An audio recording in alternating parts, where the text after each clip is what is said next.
Tonight, the Friday before Halloween, we'll be discussing the corrupting influence of money in our political system and the need for reform.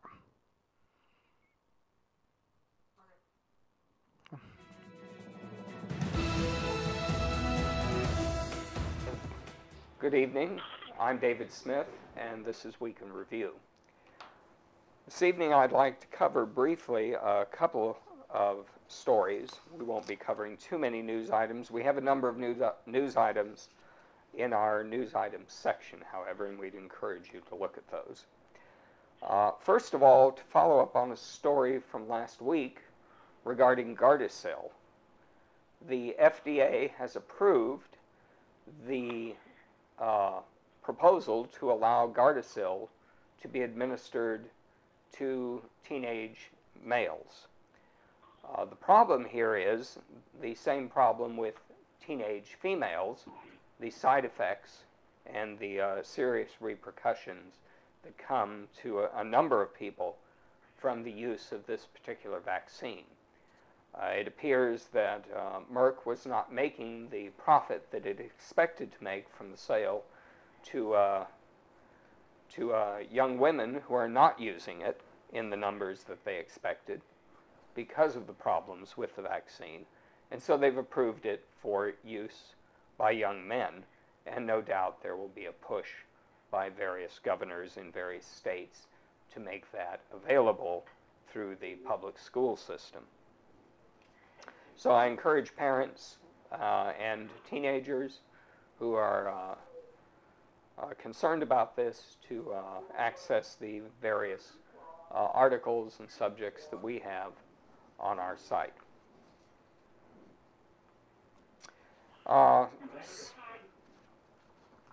Secondly, there's an article regarding Acorn and Occupy Wall Street. Supposedly, the Occupy Wall Street movement is a horizontal and leaderless movement. However, it's been made known that Acorn, and you may all remember them back in the early part of the Obama administration, Acorn was the American Community Organization for Reform Now, which was engaging in a number of illegal practices designed to draw people to vote for President Obama and the Democratic Party, using federal funds that were provided to this particular organization to engage in political activity, which is, of course, against the law.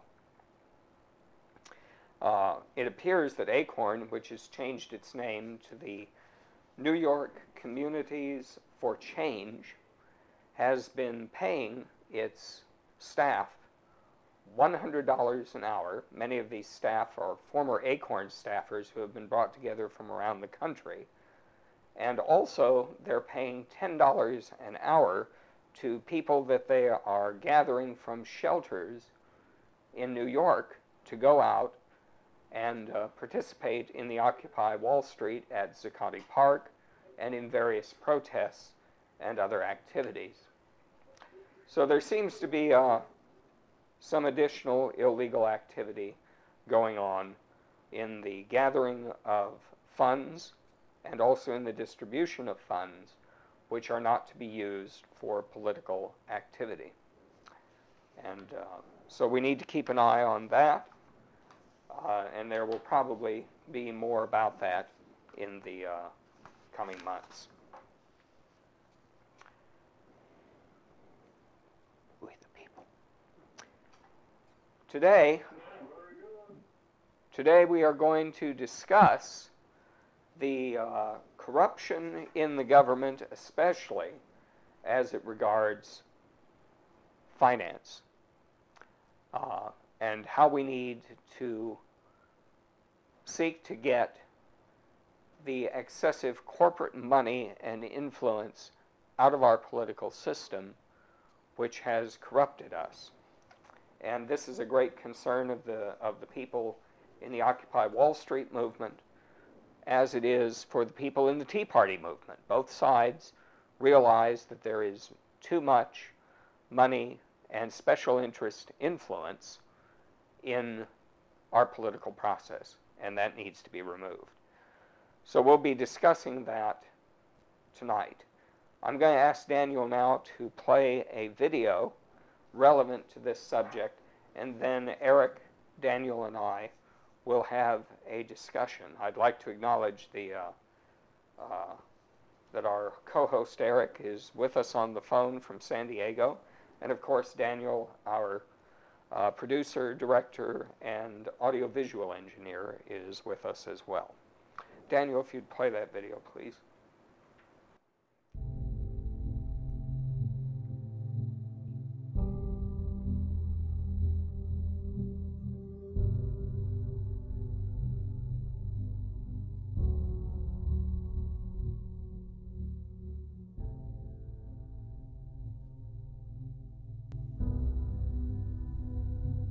I'm not here to talk about plans to deal with this till 2017. I'm saying we've got a real problem, and I'm tired of Republicans and Democrats who either want Republicans who want to burn the place to the ground, and Democrats, with all due respect, who want to offer a plan that gets it through their end of their second term of their presidency, and then screws me and my kids when it's over. And until we do that, we have to deal with the extraction that is at foot. It is the reason the financial markets are behaving the way they're behaving. That is a mathematical fact. This is not some opinion. This is a mathematical fact.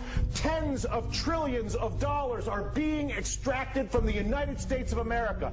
Democrats aren't doing it. Republicans are not doing it. An entire integrated system, financial system, trading system, taxing system that was created by both parties over a period of 2 decades is at work on our entire country right now. And we're sitting here arguing about whether we should do the $4 trillion plan that kicks the can down the road for the president for 2017 or burn the place to the ground, both of which are reckless, irresponsible, and stupid. I've been coming on TV for 3 years doing this, and the fact of the matter is that there's a refusal on both the Democratic and the Republican side of the aisle to acknowledge the mathematical problem, which is that the United States of America is being extracted. It's being extracted through banking, it's being extracted through trade, and it's being extracted through taxation. I'd like him to go to the people of the United States of America and say, people of the United States of America, your Congress is bought. Your Congress is incapable of making legislation on health care, banking, trade, or taxes, because if they do it,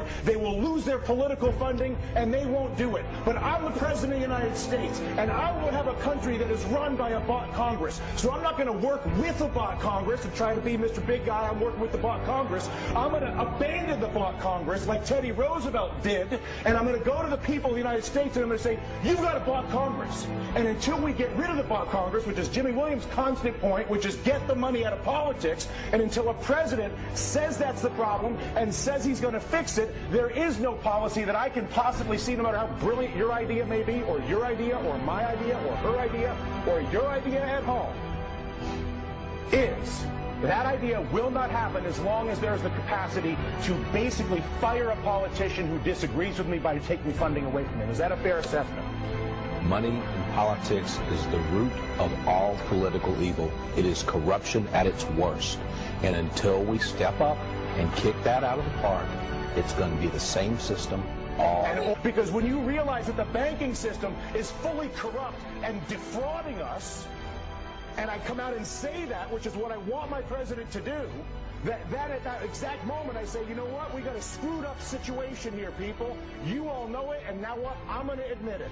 And as a result, not only have I admitted it, but we're going to begin the process of solving it like grown-ups. They did it in World War II. They did it after the Civil War. They did it in Latin America with the Brady Bonds.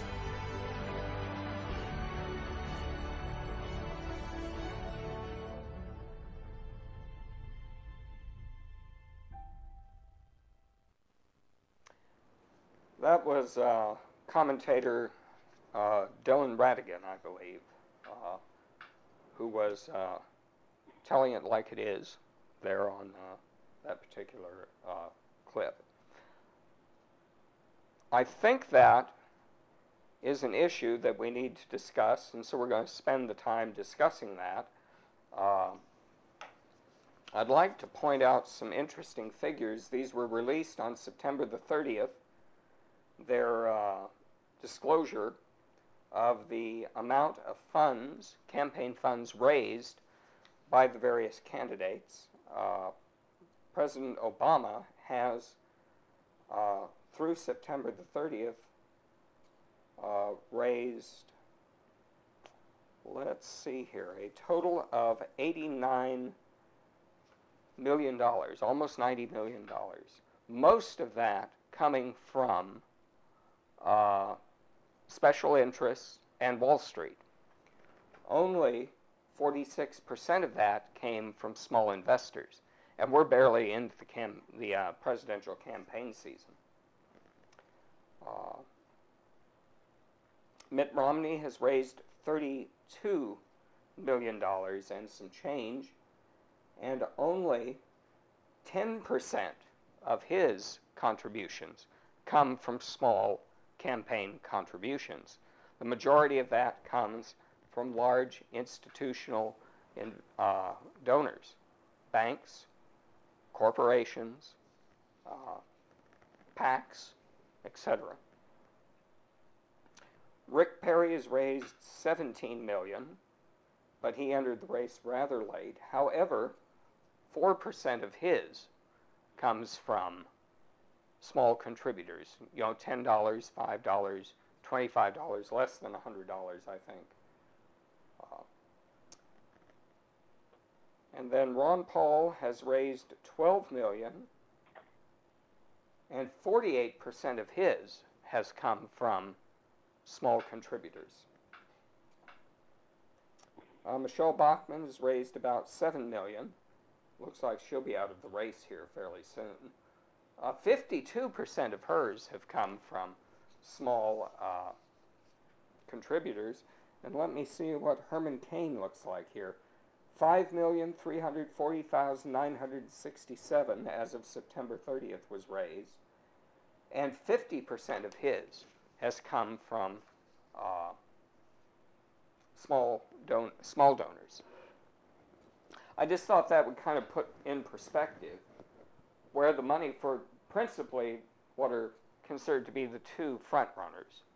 Of course, Cain is catching up to Romney, but Romney is still considered to be the Republican front runner at the moment. What do you two think?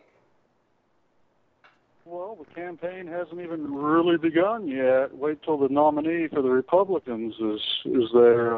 Obama, I believe, said he wants to raise $1 billion to run for re-election. So it's going to do nothing but get worse. The president raised recently, I think in the last quarter, about $15 million, which $12 million of that was for the Democratic National Committee, yeah, and $3 million of it was for his own campaign. Yeah. But still, that kind of influence, that money, those contributors don't contribute, those institutional contributors don't contribute without expecting something in return. No, of course not. Why would you spend that much money for nothing? That's just reasonable, yeah. Well, I think the first thing we should do is transparency. There shouldn't be any PACs, any corporate giving. Every donation should have a name to it and should be an individual, like we were talking about last time, no corporate or fictional people. Everything should come from a person, an individual, a living person, not a dead one, not a corporation, not a PAC, and it should be named and it should be listed and how much they gave. Well, that's unreasonable, Eric. I mean, dead people can vote. Can't they give money? Yeah. It seems so in our system now, yeah. Shut up. And, of course, there's the idea you and I have been discussing for the past 30 years of maybe having Congress not be elected by votes, but be elected by a lottery, where everybody in the district who has a good record and good character can go down and sign up and have his name thrown in the hat and represent that district in Washington. That seems like it would be a lot more. It would certainly take the money out. There would be no campaigning, and everyone who wants to run, and the lottery, you just choose a name out of the hat. Yeah. Democracy by fate. instead of by vote. Yeah, it would definitely become the people's house then. Well, Yeah. considering this is the age of technology, it's not like it was in the past. We don't need representatives. Every vote can and should be counted exactly as is. There shouldn't be this difference between the electoral votes and the populist vote. The populist vote should be counted, and that should be used directly for presidency. So you're advocating a direct democracy by the use of modern technology? Absolutely. A pure democracy where everyone votes on everything. Yes, there's no excuse for it these days that we're in the information age. We're 17 years into it now. There's no excuse why everybody shouldn't be counted. Government shouldn't be open and public about nearly everything. Obviously, the sensitive stuff like national security and that sort of thing should be secret, but everything else should be public. There's an interesting issue in itself, but that's for another day. The national security state. We're practically I like Daniel's idea, especially for Congress. You could maybe have senators or somebody else that are elected, or some other way of picking them where you pick select individuals. But yeah, I like Daniel's idea because the government officials were just supposed to be public servants. They're not really supposed to be rulers in the United States. You're just supposed to be public servants. They're just administrators to do what the people want. Well, with Congress, I have another idea for them. Congress should be something that you're drafted. Basically, just like jury duty. Everybody at random, you're pulled from a pool. You go up, you represent your community or your section of your state. You vote the way your public wants you to vote. And it's basically the common man. When you're done, you come back here. After you're done serving your 4 months in Congress, you come back to your house and you go back to your real life. And just like military service, National Guard stuff, your job is secured and waiting for you when you get back. I like it. Because then that would completely eliminate and definitely bring to light any corruption. Because, if you're a welder making $36,000 a year and all of a sudden you're driving home from your term in Congress with a Porsche, it's pretty clear something funny went on. Yeah, I like it. I think that we're kind of coming to a consensus that there has to be either new rules for voting or we have to supplant the voting system altogether. Well, I know it's questionable being leaderless, this Occupy Wall Street movement, of exactly what their end goal is. Being leaderless, there's several small factors, all in all, and everybody has kind of their own agenda, and of course now they're starting to be corrupted and trying to sway the group one way or the other. But I believe that, the whole thing, these are a bunch of people that are out of work because there are no jobs to keep them, to bring home for their family. They have all the time in the world. They're tired of the corrupted system that we have now. It started with the outrage in 2001 or 2000 when Bush was elected, and it's just increased dramatically since then. And with the growth of the internet, the information, the fact that we're presented left and right, almost every decision the government's made, no matter what factor or what group in the government has made it, there's always some sort of corruption or some sort of funniness going on, even if they can't pinpoint it. And people are just tired of the system, so they've lost faith in the voting process and that sort of thing. I think the real problem, it really became apparent with Obama and he promised that he would not have any lobbyists in his administration. Well, they're all lobbyists. All of the major positions went to lobbyists that had funded Yeah, his campaign. well, And the rest, the really major positions, went to Clinton cronies, cronies from the Bill Clinton administration, from Zbigniew Brzezinski, who was Clinton's national security advisor, down all the way down. It just goes down the list. All these people had served. Summers, Rahm Emanuel, all these people, and it's just this cronyism. And then they leave and they go into the private sector, and then they come back into government and try and influence policy or make policy in favor of their particular corporation. Well, yeah, you see that each party wants to get elected no matter how bad things are, which probably means that they want to help their buddies out. No one really has a plan to fix anything. They just know when they get into power, they can help their buddies out, and then their buddies help them out. And the electorate that actually sends these people to Washington to represent wind up not being represented. And they can never figure out why nothing ever changes. That's why I said the only difference between Republicans and Democrats is spending priorities. Yeah, spending priority, and they both have a different set of buddies. Yeah, but it's they're always there to work for the benefit of their particular special interests, whoever's given them the most money.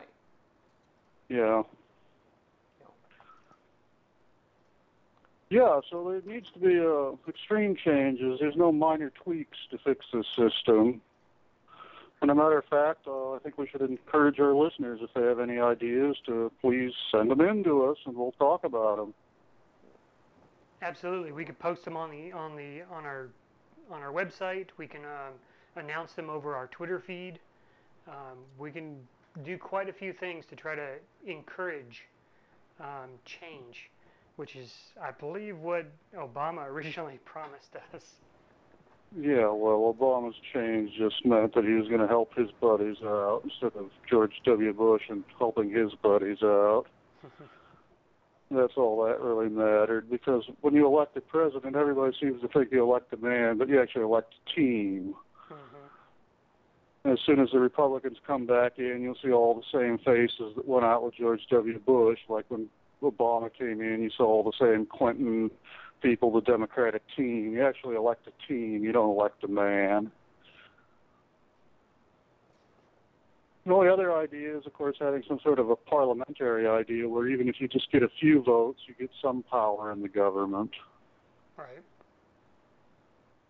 Well, that would certainly stop the growth, some of these problems, because you'd never be able to get enough votes to get anything done. There'd be enough division within, within the parliament that there would not be a lot of government going on. No. Or at least not a lot of this ridiculousness that goes on. Yeah. Well, we need to do something. That's what I think, I'm noticing they're predicting early heavy snows for the East Coast already at this point in the year. So this may send the Wall Street occupiers back home. Or somewhere else, because right before I left the house to come here to the studio, I listened to Dr. Robin Falco, and she is there right now, and she was reporting on the Coast to Coast broadcast with George Norrie that she's a doctor of holistic medicine. She'd gone down to check on the medic station at Zuccotti Park. And she says they're just overwhelmed with people who are developing bronchitis. Some people have tuberculosis and are getting sick, and they're not going to be the resources to take care of these people when the weather gets very bad. So this may wind up sending a lot of people home for the winter. But who knows what's going to happen when the spring, comes, and nothing has changed, nothing's improved, and I have a feeling you're going to see a lot of those same people at both the conventions when the Democrats and Republicans have their conventions. And I believe the Republican convention is in Florida, so it'll be nice and warm there. Where is the Democratic convention going to be? I don't know. Maybe they haven't chosen a place yet. Yeah, they probably have a place. I just didn't get it. I think it might be called. No, they tried Colorado last convention. I don't know where it's going to be. Yeah. Looks yeah, like I it's have a going to feeling- be in Charlotte. Charlotte, North Oh, it's Carolina. gonna be- Okay. Well, it'll be warm down there. Humid, but warm. Yeah, so you'll see the leaders there, and like I said, they'll just bus the people in. It's not that big of a ride from Washington to Charlotte. I know it's a ride, but they can still do it. It's not across the country. And I'm sure at the Republican convention, you're going to see the same leaders, a lot of the same people, and emptying the homeless shelters and all that. Yeah, looks like it's going to be here in about 310 days. Yeah. Now, what was this about emptying homeless shelters? Oh, That's what David New was York, saying that, yeah. Communities for Change, which is Acorn repackaged, because Acorn had to shut down because of violations of federal law. They're going around to shelters, getting homeless people in the shelter to go down to Zuccotti Park and paying them $10 an hour. And then their former staffers, who are now scattered around the country, I guess, following the dispersion of Acorn, are being gathered together again, and they're being paid $100 a day, and they're spending most of their time down at Zuccotti Park as well. So, but the issue with that is not that they're there, but that they're being paid with taxpayer dollars to be there, which is, of course, against the law. You can't do political campaigning. Well, our political system is so broken, like we were saying, there's not going to be any little tweaks. We need a massive overhaul now, and I don't know how to do it, I'll admit. I have no clue on how we start this, but the people got to get involved. I know there's going to be a problem when, there's a whole new slew of mortgage foreclosures coming. Yeah, I hear the student loans are going to blow up, too, pretty soon. The president made, speaking of the student loan issue, the president's proposal, which he's doing, of course, administratively. The government's breaking down when the president is going around the Congress. But the Atlantic magazine ran the numbers on the proposal, and the average savings for the average student loan is somewhere between $4.50 and $7.70 a month. So, yeah, we have plenty of troubles ahead for this coming year. So I hope everybody has a good Christmas and they have a good Halloween. I think this is kind of going to be the last really happy Christmas that people have for a while. This economic crisis keeps getting worse and worse. And yeah, Europe was just a Band-Aid. I mean, it sounds good, but it's not going to hold up. Spain, Italy, and Portugal are ready to fall apart. Well, that may be some advantage to the United States in that it will, if the Eurozone collapses and the Euro fails, it will increase the value of the U.S. dollar. But I've heard that China has offered to step in and buy European debt as well to keep the euro afloat, because it keeps them from having to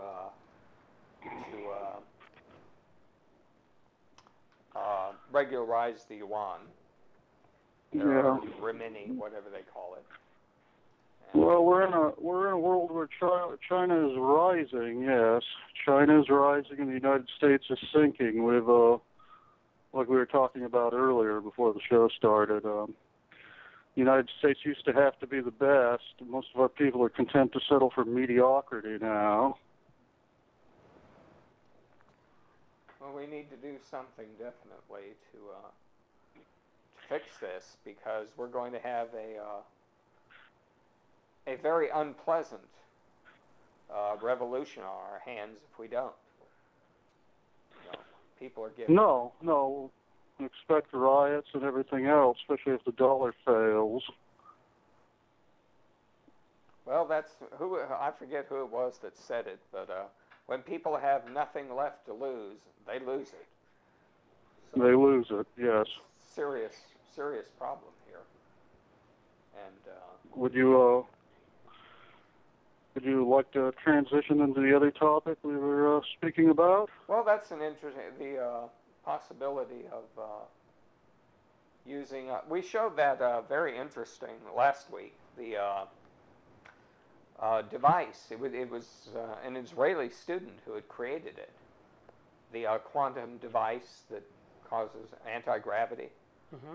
And if he can do that, surely we can invest the money into developing that type of technology, which would be a means to reestablishing our space program. You know, John F. Kennedy was very smart in pushing the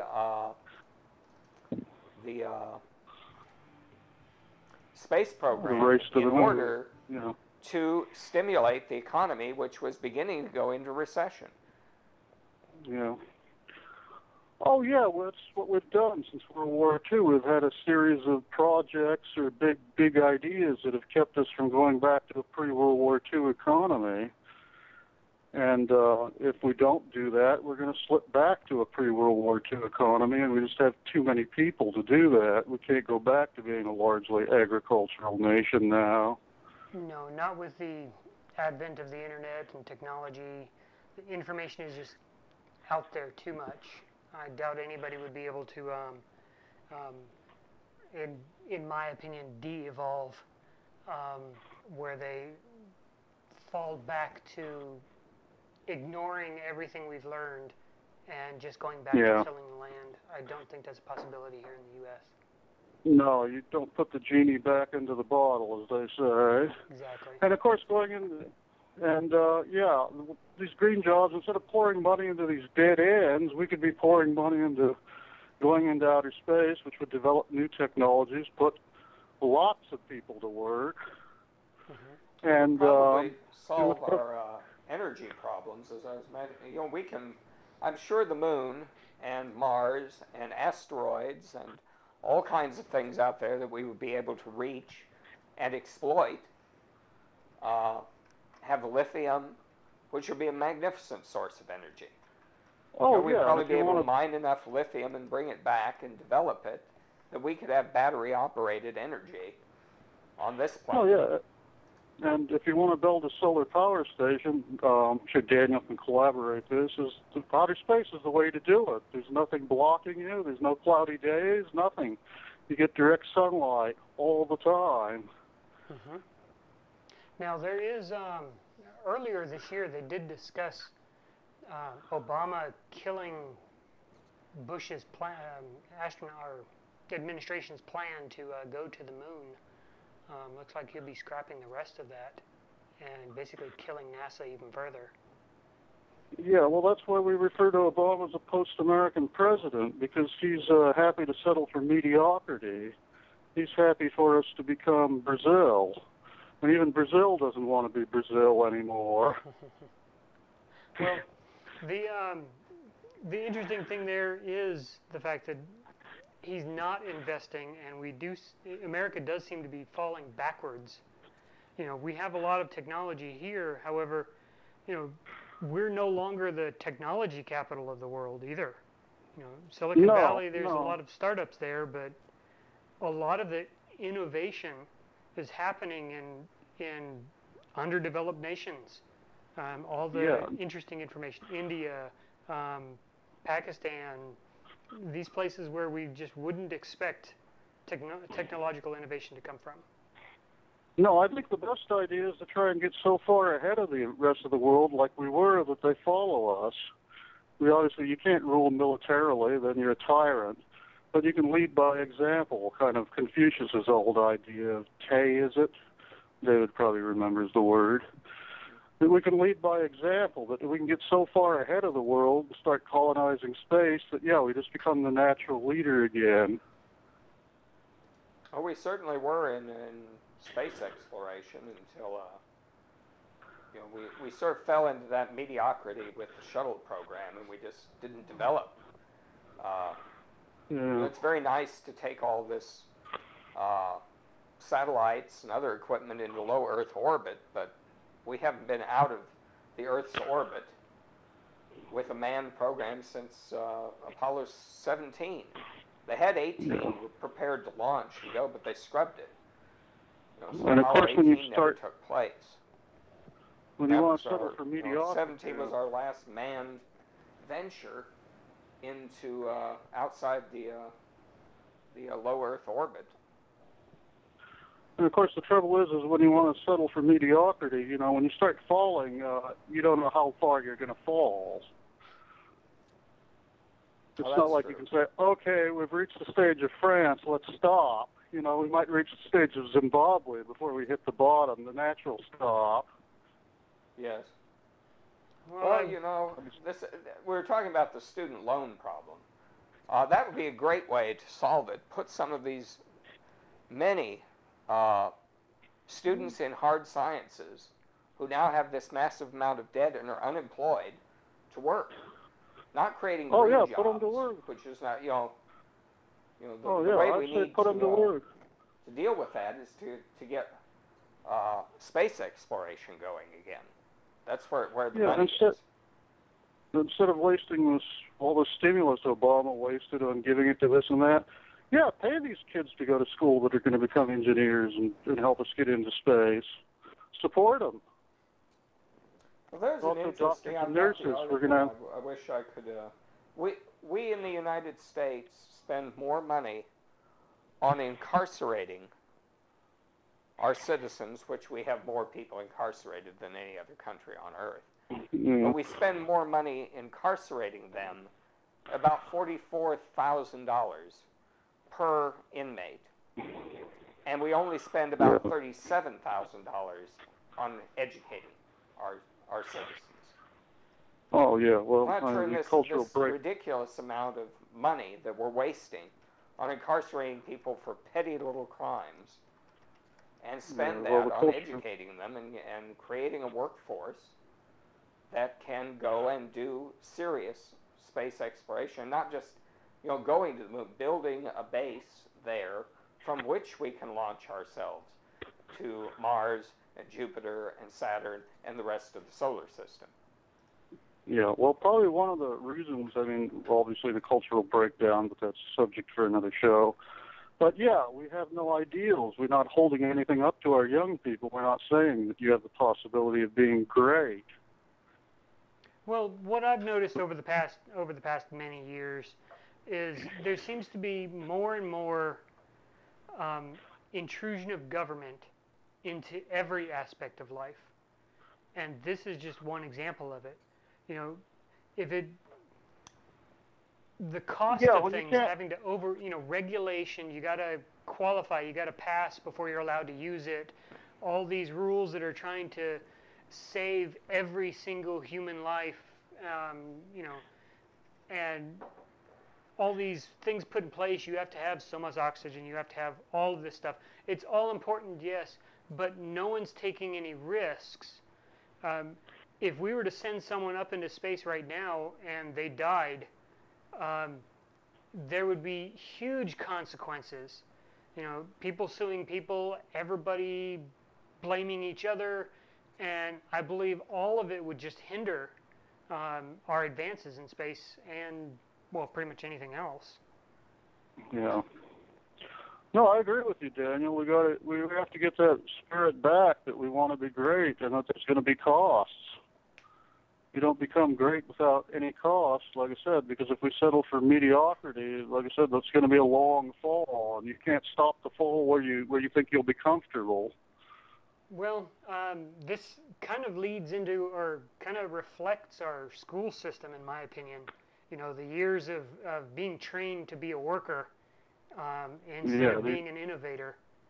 And this is Yeah, our result. Well, that's I a have whole, actually whole program just we been need to re- do just on the education system alone and what it's done, Yeah, what I've been- its part is in the current crisis that we're in.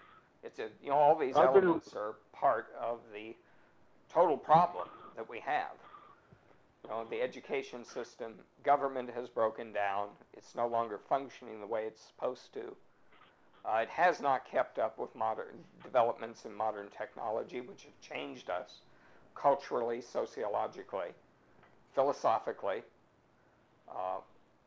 The whole system is beginning to break down. We're just not willing to address all the issues.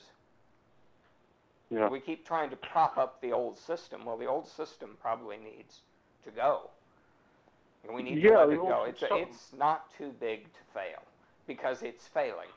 So, you know, Yeah, no, the proof is in the pudding. It's failing. We actually have to innovate and come up with a new system. Speaking of what Daniel was saying about the education system, I was reading a study that our students are doing well on standardized tests, but when it comes to innovation and originality, we're falling way behind. oh no, it's the whole system is Pavlovian. You know, ring a bell, get the right response, you get a cookie. You know, ring Yeah, a we're bell, give just a different training- response, you get punished. So you Yeah, know, we're just it's training designed to create a hive of workers. That you know, this is all. Well, yeah, we need to do a show about this because we'll get off on a little bit. Yeah, It's detailed we're just and training, in-depth yeah. enough that it needs to have its own. Yeah, we're just training a generation of bureaucrats instead of a generation of innovators. Well, actually, I Yeah. kind of find that funny that might be the end result of our economy. Because if you notice, there seems to be two schools of thought whenever you can't find a job. Some people go back to school, borrow more money to become an even better worker, more skilled, so that they can find, with hopes of finding a job. And many of the college graduates are not finding jobs. So the other school of thought there is, well, anti-school, starting a business, getting innovative, helping your local community, making an impact locally on a small level, and that's actually leading some people into innovation. You know, I've always Well, had that's a definitely the suspicion spirit when we you look need, at yeah. it that the education system in modern times has become simply a project of the banks. It keeps people, one, out of the economy because you're in school, so you're not in the economy for the most part. And secondly, it just makes money for the banks. It's a scam. Oh, yeah, well, it's a Ponzi scheme, essentially. Yeah. Plus, it's going to put you in debt forever. Well, I actually have a lot of hope for the future in the fact that as the younger generations start coming into control and coming into power, a lot of them are extremely familiar with technology. They are very comfortable in front of a computer. It's said that 50% of the kids under 8 have access to a mobile internet device, like a smartphone. You know, either the parents are giving them the smartphone so they can watch a TV or watch media, or play a game or get on the internet. Basically, the younger generations are getting way more comfortable with technology, and I believe in the information age, technology is going to be the answer to solve many of these problems. I completely agree with you. We have to start doing that. Yeah, we have to start funding it and encouraging it, and we got to start revamping our education system to stress more originality and creativity, and we have to get rid of the flatland approach to schools. Schools should be targeted, like I say, charter schools. Eric, We don't need everybody to be the same. especially your ideas regarding the end of the medieval age, which we're actually still in. We're coming out of it because of technology and some other things, but basically the people are still thinking in terms of the medieval model, and that we've been in. We never came out of it. The Enlightenment did not bring us out of it. No. It merely made us a little more aware of it. But we're coming out of it, moving into a... But there's this great resistance to stay in that medieval model. That's all we're ever presented is the same. I think that's part of the subconscious of the Occupy Wall Street movement and the Tea Party movement is we need to break out of this paradigm that we're in, but how do we do it? Because all that's ever presented is regurgitated solutions from the same paradigm. Yeah, to bring in an old thinker, Oswald Spengler, we're still using, the old forms of thought, and we're trying to stick new feelings into them, and they just don't work. We're going to have to come up with new institutions, new ways of communicating, like Daniel says, new ways of talking, that the medieval model isn't working. Although it was a great model, it did speed the West way ahead of the rest of the world, but it's time for us to do this again. So we need to let go of that and realize that we have not only do we have the power, which people don't realize, that's the whole issue. That's why I had Daniel put that "we the people" in the Constitution. Yeah. It's we the people, not the bureaucracy, not the government, not the corporations. We the people have the power. And we need to take that back and be willing to make innovations, even in our structures of government, if necessary. Who is it? President Thomas Jefferson, who said, if you don't have a constitutional convention in every generation, something's wrong. Yeah. Yeah, well, to give myself a plug in my blog, of course, that's what I'm trying to do with my philosophy of mind on there, is to come up with new categories, new ways of looking at things, because, we definitely need a new perspective. Well, we need to do something. We need to do it pretty quickly here. Yeah, we need to do it pretty quickly. And, the trouble is like when they switched from the Ptolemaic to the Copernican system, it's not that everybody stopped believing in the Ptolemaic system. It's just those people that were held on to it just eventually all died off. Yes. So, the future does rest with the young, because you can't expect the people in power, especially when their power derives from these institutions, to just drop these categories and institutions and totally transform them. Well, along these specific lines, I do have a couple of books that I would recommend that would help people find a new way of thinking about technology. A lot of the stuff I've been dealing with has been a cross between psychology, the public, and the technology, or technology, public, and psychology. I'm sorry, where people's thought processes, how they're using technology to group, to spontaneously protest in a certain area.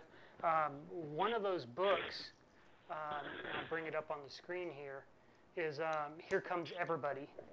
You were talking about new ways of coming together. This one talks a lot about how technology is grouping people, the ability to form groups through LinkedIn and Facebook and that sort of thing. Everybody's building a small little community of people around them, and every community is linked together by everybody else's community. The whole train of thought where there's 7 or 6 links to Kevin Bacon for everybody. That's the case. This one was made by Clay Shirky. The second book I'd recommend, and I'm currently in the middle of this one, would be Public Parts. Jeff Jarvis wrote this. And in this one, he's talking about how people are sharing way more information on the internet. And both of them kind of have a lot to do with grouping, solutions for solving issues, using technology where, as I said, every vote counts, and they give pretty good examples of how technology can be used to get every person's vote. Yeah. Well, that's a good thing, and like I said, for people who are interested in really a fundamental transformation of thinking, of course, my blog at Process Idealism is available, where I try to go deeper into actually the thought processes and how we think, and what we're going to have to recognize how we think, and not become a slave to just a point of view. There it is. I've got it up on the screen.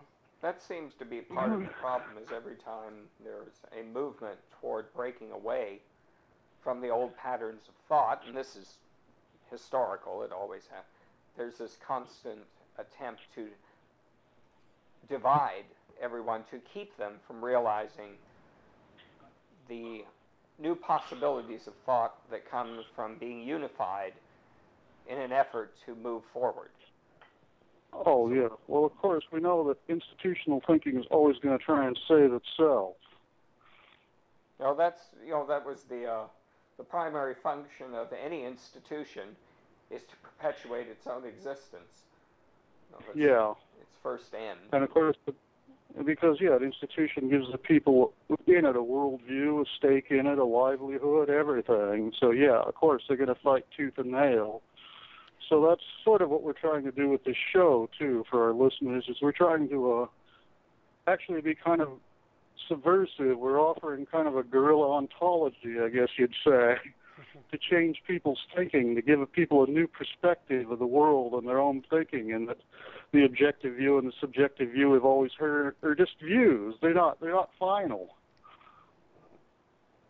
That we are capable of an evolution in thought. Everything isn't done yet. There's still great things for us to do, and getting off the planet and colonizing space is the first step that way. It'll enlarge our knowledge and our experience, and it will bring all kinds of things to light. Well, we seem to have covered quite a bit this evening. It was a wide-ranging discussion, and I think it brought up a number of interesting points. We really do need to recognize that the Tea Party movement and the Occupy Wall Street movement have the same fundamental objective, which is change. We need to change what is happening now. It's not working anymore. The paradigm, the technology has shifted the paradigm to the point that the old categories and the old ideals will not work. No, we're time for a paradigm shift. Maybe the only time in history something as radical has happened when the ancients shifted from the mythological view of the world to the more reasonable view of the world that we're still in. I remember when I was young, paradigm meant 20 cents. Now it's entirely different. Yeah. So, all right. Okay. I think we'll close off for this week. Next week, we're going to continue our discussion of the arguments for the colonization of space, the benefits it would bring us, and how it could be a solution to a number of the problems and difficulties, be it political, financial, environmental, social, that we're facing right now, and how it could provide us a definite answer to many of those issues. Well, thank you all. I'm David Smith, and this is Week in Review.